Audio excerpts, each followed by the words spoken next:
সমস্যা নাই, সান লাগতেছে। ও ইয়ো ইয়ো, সেই লাগতেছে পরিবেশটা, ওয়েদারটা আজকে সান লাগতেছে, অনেক সুন্দর লাগতেছে। এই কৃষি ম্যান, বড় ভাই নাকি?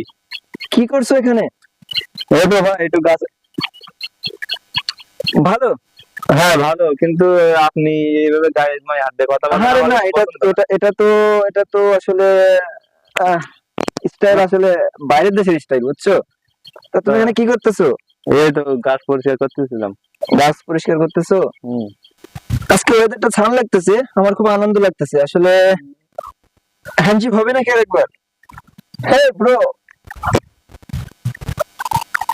খুব ভালো লাগলো ভাই হ্যান্ডশেক দিয়ে।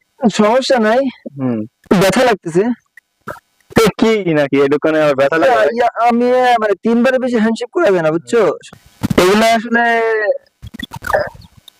ছাগলে খায় না, যেটা ইংরেজিতে বলে গট গট। না ভাই, এ ছাগলে খায় না, এগুলো খায় কারা জানেন? আপনি ভাই এখন কোন জায়গায় থাকেন? আমি তো আগে জাপান থাকতাম, ও। তো জাপান ছেড়ে এখন আমি চলে গেছি আফগানিস্তান, বুঝছো? ও সেই। আফগানিস্তানে যে এত সুন্দর পরিবেশ, না গেলে বুঝতে পারবে না। ওখানের এই পাতাটা অনেক সুন্দর, আমাদের হ্যাঁ। এই এই দেশের মতো না আর কি। আফগানিস্তান থাকি আমি এখন। তা ভাই আমাদের এখানে তো একটা নিয়ম আছে, বাইরে থেকে কেউ আসলে আমরা এই পাতাটা তাকে খেতে দিই। ওইটা খেয়ে দেখেন ভাই, ওইটা খেয়ে দেখেন। ও, পাতা খাওয়া যায় নাকি? হ্যাঁ, সেই স্বাদ, খেয়ে দেখেন।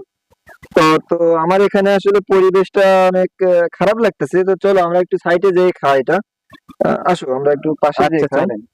আমাদের দেশে এসে অনেক সুন্দর লাগতেছে, বুঝছো? আফগানিস্তান তো আসলে আকাশও দেখা যায় না, ওখানে এত বিল্ডিং, তুমি না গেলে বুঝবা আসলে।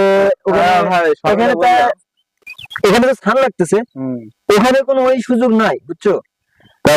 আমি যেটা খেতে দিলাম খেয়েছেন তো নাকি? না, আমি খাই ভাই না। খান, এটা আসলে দেরি করেন। খাওয়া যাবে? হ্যাঁ, খাওয়া যায় তো, ও, খান। আচ্ছা, সমস্যা হবে না তো? না না, খান।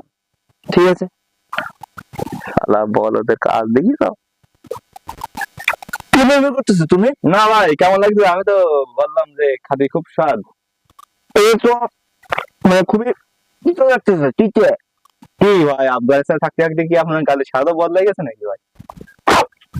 না, এটা খাবে না, তিতে লাগতেছে।